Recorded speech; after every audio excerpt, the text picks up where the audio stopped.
Ro16, Life, Rural, Curious, SOS, Zest, Maru, Soulkey, Deer, Classic, Squatter, Party, Ring, Zoo, Trap, Hero, Byo.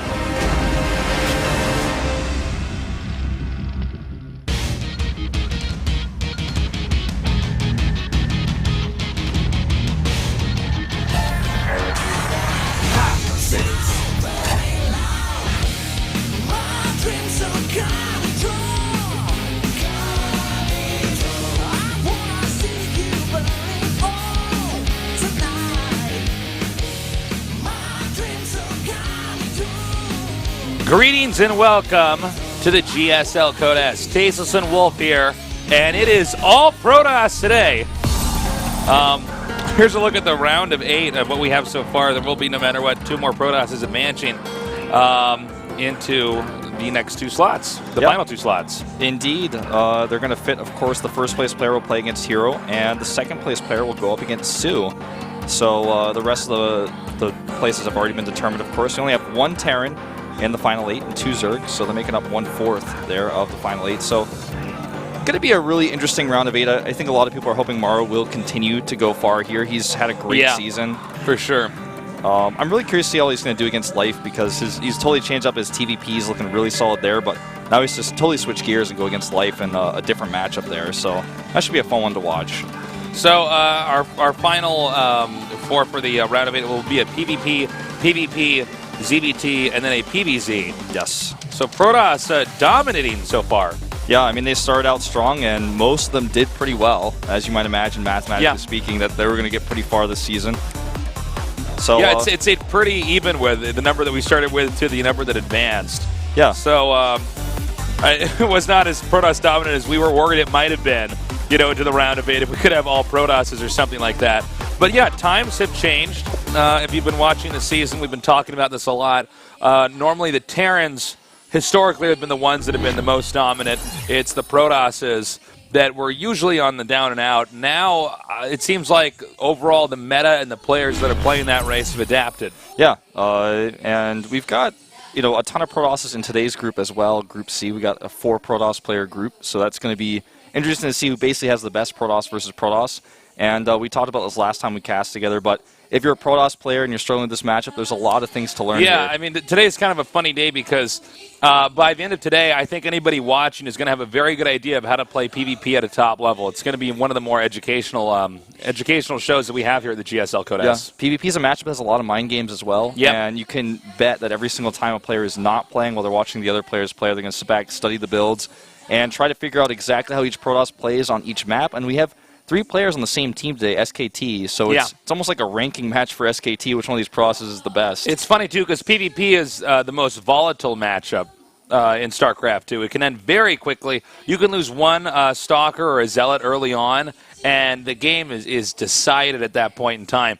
However, if you do get into the mid-game, which I guess we could consider when the Protosses both have secured expansions, nobody can really attack each other, then we can have a long matchup instead. Yeah, exactly. So if the things do kind of gridlock in the mid-game, that it becomes a situation of how brave are you to take your third base, what sort of composition are you building, how brave are you to make that next step in the tech, because if you do and you get scouted, you might die, and it's really easy to scout in this matchup in the mid-game because you can just throw hallucinated phoenixes around the map, observers as well, or cloaks, so it's very hard to deny scouting. Difficult to hide anything, really. Yeah. And then, of course, in PvP, once you do start to solidify, with force fields and the Colossi being set up, there's a defender's advantage there for sure. Now we're going to go on to the interviews here with our 4 players and see what their thoughts are going into today's games. T1조라는 평가를 받고 있습니다. 그 중심에 김도우, 원희사 그리고 정윤종 선수가 있거든요. 자, 먼저 김도우 선수 이야기 나눠보도록 하죠. 코드 S 처음 입성을 했습니다. 로열로드 후보고 이제 이번 시즌에 This is your first time in Code S. 결승까지 노리고 있는 You might become a Royal Roader. 16강 경기를 펼쳐보니까 SK텔레콤 T1 선수 3명이 속해 있어요. 이 현재 상황 어떻습니까? But 솔직히 you got 2 teammates here as well. How do you feel? 어쩔 수 없이 없게 돼서 조금 걱정이 많았는데 그래도 뭐 이제 T1 토스의 원탑을 가려야 되니까 제가 되도록 I really didn't want this to happen. Unfortunately, it has. 좀 마음이 We're gonna have to see who's the best Protoss on SK. 씩 지으면서 마치 원희삭 선수를 잡아먹을 것 같은 그런 표정을 지었거든요. 아, 그럼 마이크를 원희삭 선수에게 한번 넘겨보죠. 원희삭 선수, 왜 자꾸 김도우 선수가 이게 팀원전이 좀 아쉽다라고 얘기하는데 웃음포가 빵 터졌어요. 솔직히.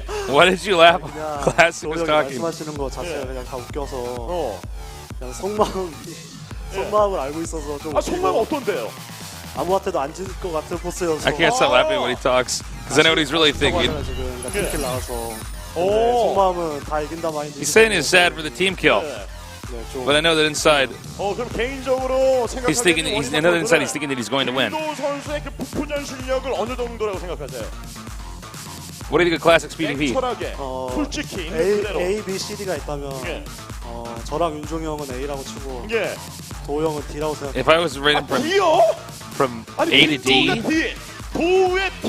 I think me and him would be A. 넘겨주세요. 아니 지금 원희삭 Classic 선수 would be 옆에 D. 팀원이고 오늘 마음 따뜻하게 진짜 팀전이 아쉽다 하고 있는데 원희삭이 김도우 보고 D급 토스래요. 그거 어떡하죠? 저희가 좀 예. 멍청해서 잘못 알고 있는 D가 제일 높은 것 같아요. 예. 그래서 지금 I think he's misinformed. He's rather stupid. 조금 지능이 떨어져서 많은 게 잘못한 거라고 지금 말씀해 주셨는데 네. 그럼 개인적으로 김도우 선수 평가하기에는 원희삭 선수는요? 그냥 What do you think of partying skill? 딱히 생각을 안 해봤는데 예. 이사기가 D급 포스지 않나. 오. I haven't given it much thought. 그래요. 이 프로토스전 뭐 최근에 프로리그 내에서 마이크 한번 줬죠. 프로리그 내에서 토스전에 좀 지고 있잖아요. 네, 치고 있죠. 예. 하지만 코데스는 다르죠.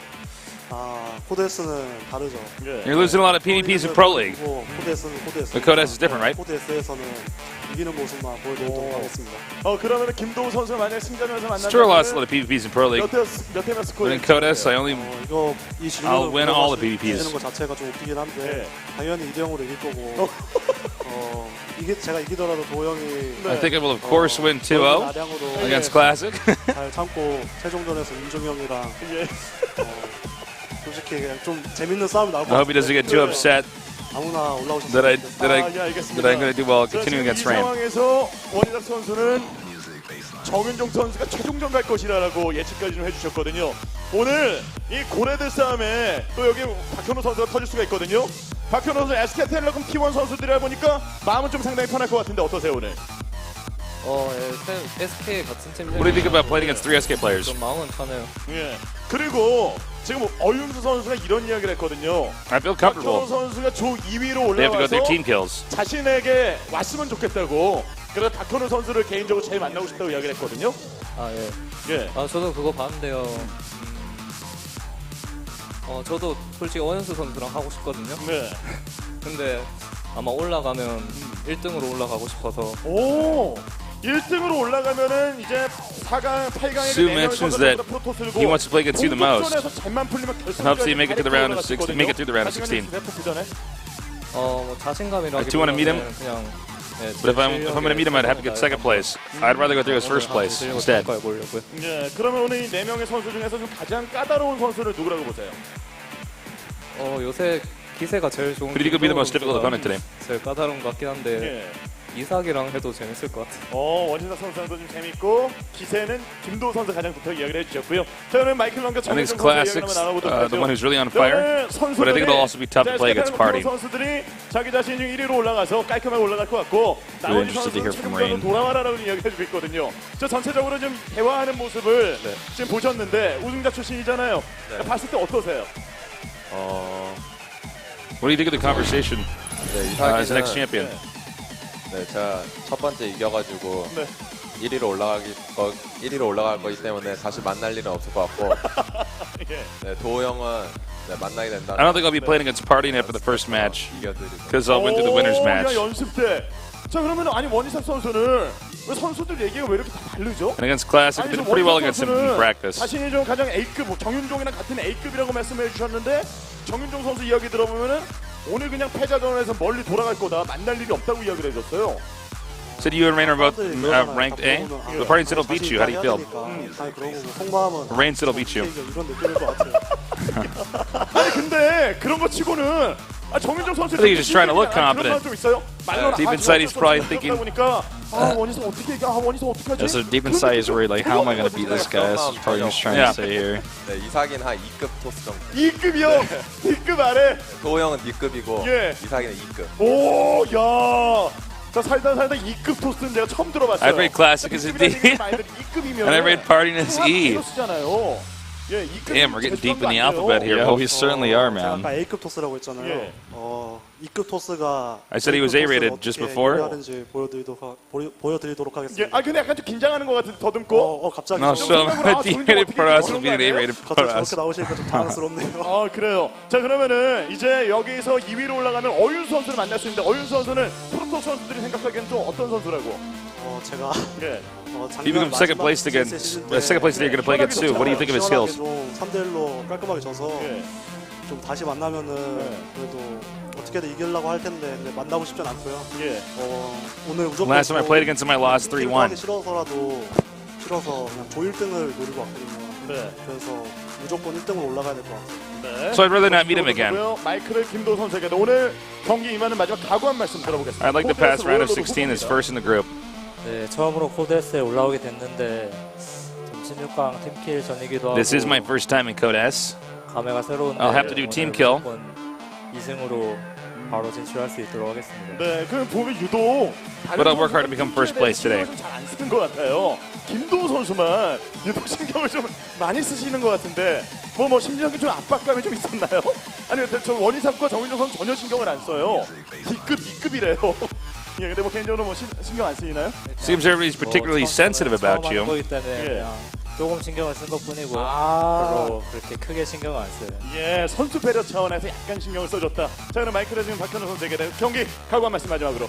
I think it's because it's my first time around of 16. 토스가 여기 있는데요. 제가 올라가서 꼭 2명 떨어뜨리겠습니다. 야, SK텔레콤 2명을 떨구겠다는. There are 3 SK Protosses today. 선수도 오늘 I'll make sure that 2 of them drop out.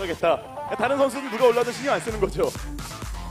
그건 아니고요. 예. 네, 전 일단 1위로 올라가고. 예. 네, 그래도 저희 팀원 중에 한 명이 꼭 올라왔으면 좋겠어요. 개인적으로 누가 올랐으면 좋겠어요. I'll pass as first place, and I hope one of my teammates makes it through. 도형이 더 늙었으니까. 예. 이삭이는 아직 기회가 많으니까 젊어서 네. 도형이 올라왔으면 좋겠어요. Since Classic's an older player, 자, 오늘 과연 이 and Party has more opportunities in the future, I hope Classic makes it through. 여러분 큰 박수로 시작. All right, that does it for our interview. Time to jump into the matches. Enough of this talking business. Enough of this chit chat. Although I do love those interviews, they're Yeah. so fun. Especially with these players, 3 teammates, and then of course Squirtle being the odd man out here. Especially just with how partying is in general. I was really surprised to see how aggressive Rain was in the interview. That's not normally how his personality. Well, you know, ends up. I think he's there with his teammates, and you know. Oh, hold on a second. We're gonna take a look at some highlights. Enjoy. 되고 있어요. 이게 진짜 원희석 선수의 스타일입니다. 이게 그렇죠. 뭐 스타크래프트 1 때 뭐 임성춘 선수의 한방 프로토스가 있다고 하면은 스타트에는 원희석이 있거든요. 그렇죠. 원희사가 2방도 있어요. 한 방뿐만 아니라. 네, 진짜 들어옵니다. 자, 병력 피해가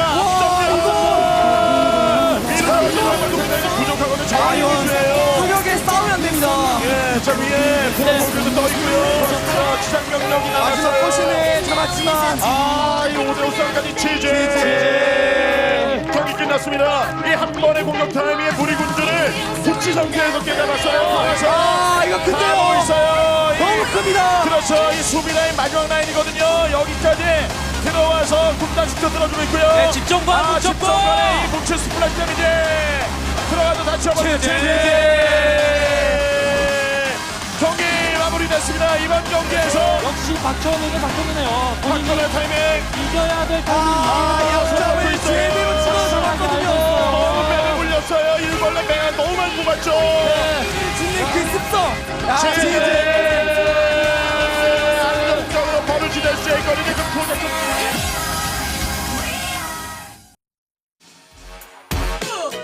All right, we're back, and it is time to start our first PvP. Have we ever had an all Protoss day at GOMTV?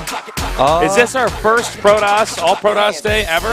It's the only one I can think of right now. It's definitely the first one I've heard of the Swarm, for sure. Oh, for sure, but I'm thinking all the way back to Wings of Liberty. I don't think we've ever had an all Protoss day. I think it's been like only 3 Protosses in a group is the most we've ever Yeah, had. I think so. So, making history today. Yeah, we definitely had days that there was all Terran. That's Early for on, sure. we had a lot Times of those changed, days. and this is what you get now This is what with you get. Protoss dominating. Well, see how Squirtle does, the odd man out of the group, being the only non-SKT Protoss. Trying to figure out if that gives him an advantage or a disadvantage in this case. It's hard to say. I He's almost want to definitely say, been training with his own people. yeah, I want to say that he gives him a slight advantage because it's hard for these Protosses from SKT to actually practice because they'll have to avoid practicing with each other for this match. Yeah. And they've all played a lot of televised Pro League matches recently, parting especially in PvP, so that makes them a little bit more vulnerable than Squirtle, I'd say.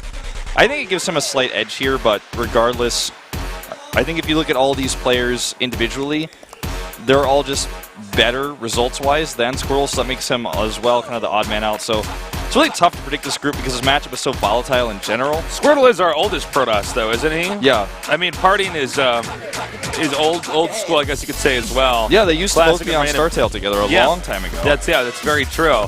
Classic, definitely our newest, but it's going to be interesting to see how these guys perform. I really feel like anybody could get out of this group here. Yeah, definitely anybody could. Classic seems I to wouldn't be, even be shocked if Classic and Squirtle got out. Yeah, Classic seems to be on a roll right now. I'm really liking how he's doing in Protoss versus Protoss. I feel like he's one of the most unpredictable Protosses in the group. Parting is crazy and aggressive, and you never really know what to expect out of him. I think Rain is probably the most safe and predictable player. I think the longer that the game goes, the higher chance that Rain has of winning. Yeah. His macro and his decision-making in the late game is probably the best out of these four players, I would say. I would agree. It's just how he likes to play. He doesn't normally hit timing attacks, doesn't normally He's do all okay ins. taking that defender's advantage. We have seen him do some aggressive builds in PvP, Yeah. just because it's PvP. But for instance, in PvT, I mean, the guy always defends, Yeah. always plays it safe. But we'll have to see. Squirtle had some of the most refined builds ever in Wings of Liberty. Yeah. But now the competition's pretty high, man. It certainly There's a is. lot of good Protosses, especially this season, especially this group. Yeah, if you think about the players that Squirtle has to practice with, players like Younghwa and Ruin come to mind. And it's funny because if you think about those players, they haven't done as well compared to the SKT Protosses, but the SKT Protosses have a lack of practice partners, really, I would say, because who are they going to practice? We're going to have to call upon other teams. That's true. I mean, yeah, they're obviously they're not practicing against each other to get ready for this match. Yeah. So it's kind of a fun situation. Yeah, this group got is here. kind of like just some sort of wacky accident that's happened because Yeah. this is normally in the round of 16, it's a group selection where players pick their opponents. This sort of situation would never happen. Normally not four Protosses, and especially not three teammates would pick each other into the same group. So now because of chance, we changed the format. Yeah. It's a weird sort of happenstance. If you guys don't follow the way that the format has been previously in the GSL, normally we had a setup where players could pick other players to be in their groups. So sometimes you have somebody like MVP in Wings of Liberty. He just picks the worst guy out of all the other players. Yeah. Says, I want to face off against you. Get somebody like Party, and he'll pick a rival of his because he wants to prove himself here and there or there and now that he can win against that player. But in this case, we had a random seed for how it worked out. So it became an all-Protoss group. It's just funny how it works out. You get a lot of Protosses, but these all ended up in the same group. 3 players from the same team.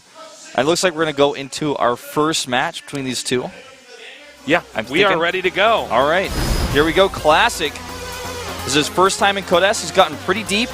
As mentioned before in the interview, a possible Royal Rotor here if he does go all the way. He's definitely got that Royal Rotor potential. He's very, very strong, very calculated. He's on the best team in the business. Yes, indeed he is. His team just recently getting that New Balance sponsorship, and he's looking solid, man. One of the best Protosses we have in the world right now. It reminds me a lot of Deer. Deer was looking very strong, intimidating, but a lot of people didn't expect him to go all the way and become a champion, and we might see the same thing here with Classic. We might see this new dawn of Protosses continue to arise. Right. And he's up against Squirtle, the the incredible miracle Protoss player. Gets to practice with players like Younghwa and Seed and the rest. He had a pretty easy group, I would say, compared to some of these other players. He lost to Sulky, which is to be expected. Sulky's one of the best Berserk players, but he got through basically from beating Pet twice. And if you look at it that way, it's not the most impressive route to the round of 16, but he's been preparing a lot. And he's had some time, definitely, because this is our the longest downtime between groups for him. He's had so much time to prepare PvPs, knowing this group for so long as well. I'm curious to see what builds he has in store for us here. Squirtle is a very scary Protoss player, very calculated, and has a lot more experience, actually, than the rest of these guys here. Yeah, he's been playing StarCraft 2 by far the longest. He's been around since the very beginning, the open seasons of GSL. Yeah. This guy was balling back in the beta. Yeah, dude. I remember his game against MVP in the finals. I'll never forget that. The Vortex, the Mothership. Oh, God, that was so cool. Void Rays. You know, it's funny, you look at that, it's so sick, but what it actually is, it looks exactly like Wings of Liberty PVZ, just instead of Broodlords, it's battle cruisers, and the Archons going into the toilet bowl. That was a fun game. That was a fun finals. That was a really fun finals. And, of course, that final game, the proxy racks there by MVP, pretty sick. And our first game has now loaded up. It's going to be PvP all day today. Our first best of 3 will be Classic against Squirtle. I'm Tasteless, with me is Wolf, and this is the GSL Code S.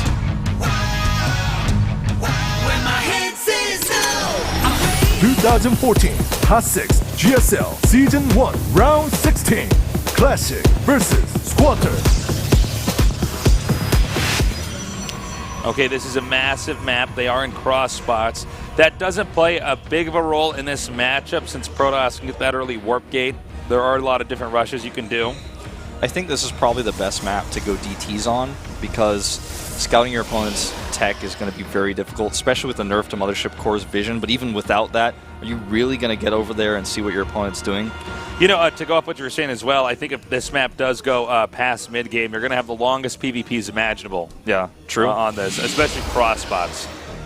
And, you know, wouldn't be crazy to see fast expands on this map. Obviously not going to be a greedy expand where you try to go, like, Gate, Nexus, Core. That'd be a bit too risky, but we could definitely see a faster Nexus here with a little bit more greed than we would on some other maps. So, looks like a Classic fan there. Happy to come and Classic see him. support. And Stone Cold Killer there. Yeah, he looks serious. Yep.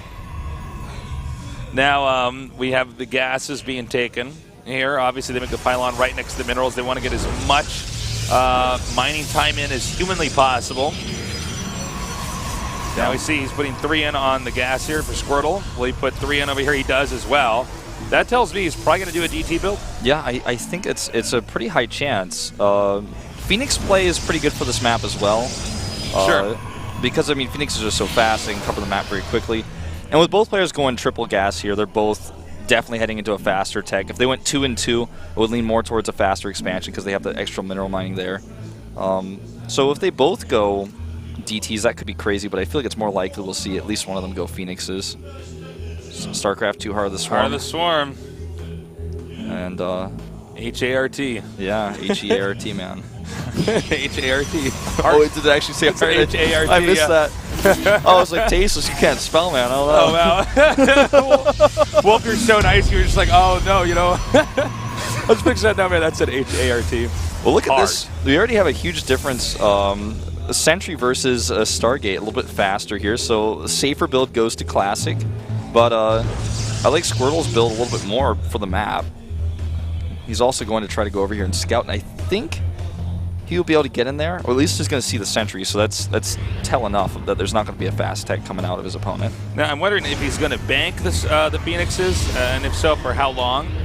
We do have the second Sentry coming out here now for Classic.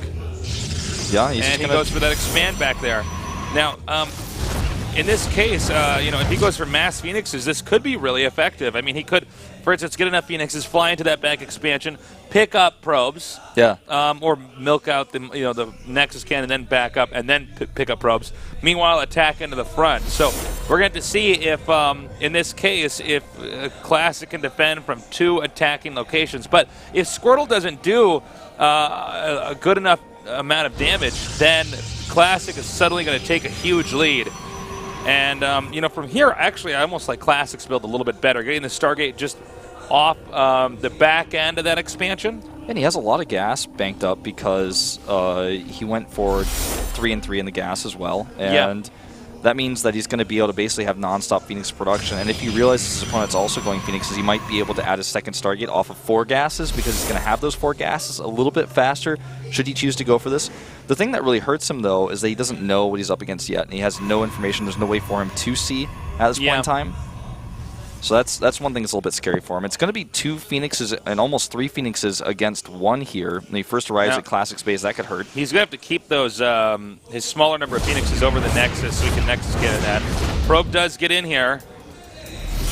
All right, let's see how much damage these Phoenixes can do. Okay, now they're not checking the expansion first. They're instead coming up here towards the main. He's going to get this Mothership Core, at least start damaging it. He's got to be careful, though, because there is a Phoenix out. Now 2 Phoenixes out, and the Nexus cannon goes out. It's a great trade for Classic. Squirtle very easily deflected here. And that's part of why, you know, you were talking about how you liked Classic's build just slightly more, because the cross spawns, he's going to have more time to get the Nexus up, and his Phoenixes will eventually be out. Yeah. Granted, they're going to end up pretty close together. There's a small lead here for Classic. I think had Classic done a different build that didn't involve a Stargate, maybe the Phoenixes could have done a little bit more damage. But the fact that the Nexus Cannon can easily be casted from the Mothership Core, and especially at this distance, only 2 Phoenixes got there in time to do any harass. Easily a Mothership Core, and then your own Phoenixes can deflect that no problem. Well, we already see a second Stargate being added here for Squirtle, so he's going to be committing to heavy Phoenixes first, at least with the production facilities. And Classic is meanwhile back at home, just keeping his Phoenixes here because he can assume, based on the timing of those Phoenixes of Squirtle, that his Nexus is up faster, so he doesn't need to be the attacker. He can easily be the defender. Now, look at this.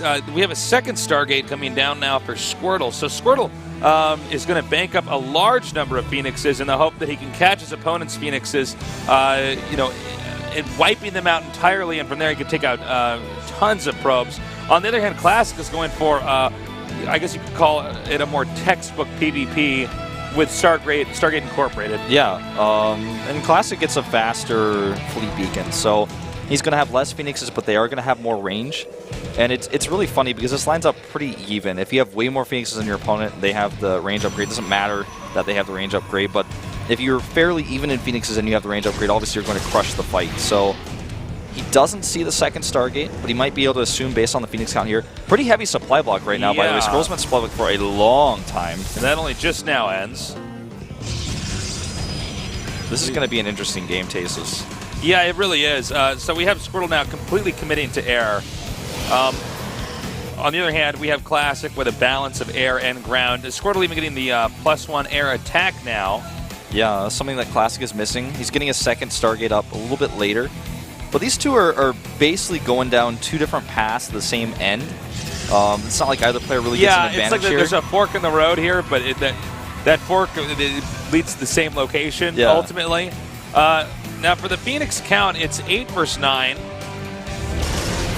But the real question is, where do they engage each other, and how does that engagement go down right at the start? I mean, does a player with range, begin the engagement at a good angle? Because it's not even like you can move command screw up with Phoenixes. Yeah. They're going to attack no matter what. We've seen a lot of players try to turn the tide of Phoenix battles using sentries and just adding a ton of hallucinated Phoenix in to bug out the AI. Yeah, very strong. We have already a third Stargate for Squirtle. He's committing much more heavily to the Phoenixes right now.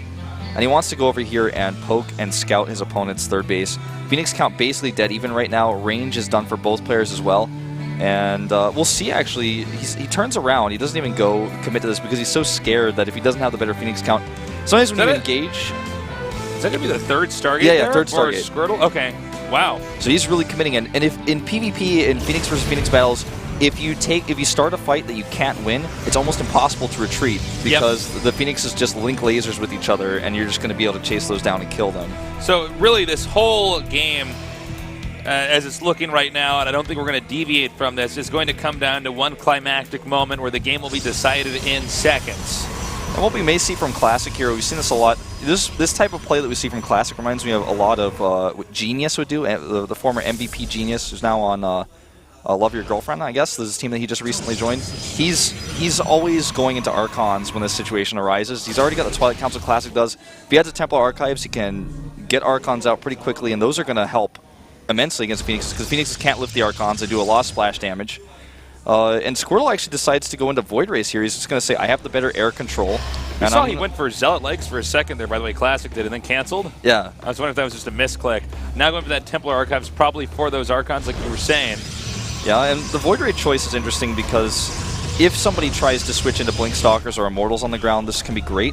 But against Archons, again, the Archons don't do bonus damage to, or the Void Raids don't do bonus damage to Archons. We may actually have an engagement right here. Squirrel's going to commit. That seemed almost needless. Yeah. I don't even know what he's trying to achieve there, especially since he was making some Void Rays behind this. I think he was just trying to test the waters, but you got to be so careful about that in this matchup. Well, especially considering that it was near a Nexus. Nexus cannon can be triggered. You know, there's Sentries and Stalkers, everything else. They can hit the Phoenixes. Your Phoenixes can't hit unless they pick up, which means one of them is not attacking. We have an Archon, by the way, being made here for Classic.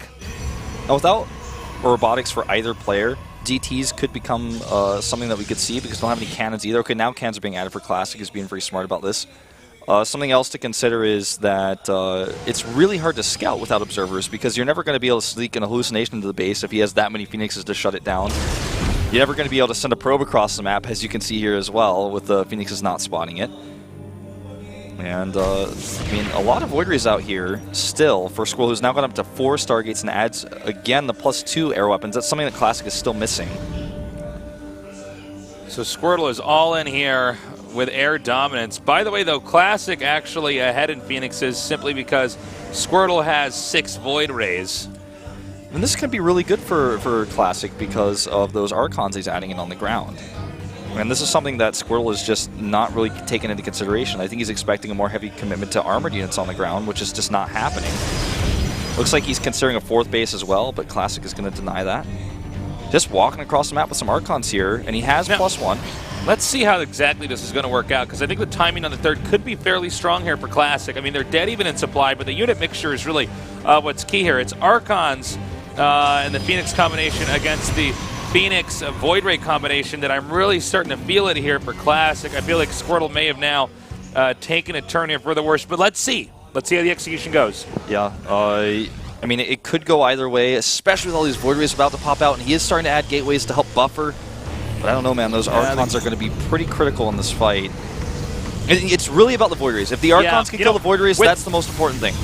With the gateway set up like this, it's going to be harder to get over to the actual Nexus or to get underneath the Phoenixes or the Void Rays as well. So that obstruction alone does put Squirtle in a decent position. But again, it's all going to depend on how they use their armies during this engagement. We have the +2 attack upgrade for air units for Squirtle about to finish up here, but hold that thought, the battle's beginning! Here we go, these Archons are everything. With the Void Rays here, they're not able to do their full damage. He's trying to get in there. There may just be too many Void Rays here, Taze, so he's starting to eliminate those targeting down with the Phoenixes. I think it's the Archons are reigning supreme here. The Phoenixes are being kited out perfectly, and meanwhile Classic is now running up here and engaging into that 3rd base. It's going to completely wipe out that Nexus, and this will be GG. Yeah, looks like it, man. Clearly Classic with a superior understanding of Phoenix versus Phoenix openings, how to parlay that into a different tech switch via Archon. Yeah, you know, I really thought there was too many Void Rays there, but when the Archons came through with the Phoenix support was not the case. GG. GG. Well, wow, that was a funky game. I think the Archon choice is just obviously the better one against pure air. You got to look at the fact that the air units stack up automatically. So, I mean, it's a few Archon shots. It can punish that so heavily. Plus, you have all these Zealots on the ground. Now, the Phoenixes matter only insofar as that the other Phoenixes can't do as many pickups. Yeah. Because there's this big air distraction. But again, there's so many Zealots that you're not going to be able to take them all out while having to focus on these Archons that just do too much damage. They can simply wipe out your entire air army in a few blows. Yeah, the Archons did get some good splash damage off on the Voids. I thought, you know, maybe if he pulled his Void Rays over that cliff a little bit more, they would have been able to do more damage. This was a weird fight. Obviously, the Archon's like the better choice there, though. Yeah, I mean, the Void Ray choice is a bit weird. Maybe if the map was so oddly shaped. Or if somebody tried to go into Blink Stalkers and Immortals expecting a transition. We've seen games like this from Pro League. Yeah, I mean, you know, the problem is that, first of all, you can't use Force Field to try to control that. Yeah. You'd have to simply use the terrain that's given you. That's a really open map. With, you know, the Phoenixes and the Void Rays, it's still enough to deal with. Just the Zealots and the Archons alone is too much. The Phoenixes added in with that army is helpful, but yeah, I mean, it was just really nicely done there by Classic. Yeah, much better composition. That seemed to me to be a game that was much more about, I understand this part of the matchup better than you. Yeah. If you knew what I knew, Squirtle, you would never go for Void Rays in that position. I think it was also just Squirtle's lack of information. But he's picked Yunsu here. It's his next map. Yunsu, it's going to be game number 2 here. Classic already up with 1 win. A possible Royal Rotor against our old school player from Wings of Liberty all the way to the open season, Squirtle. This is GOM EXP.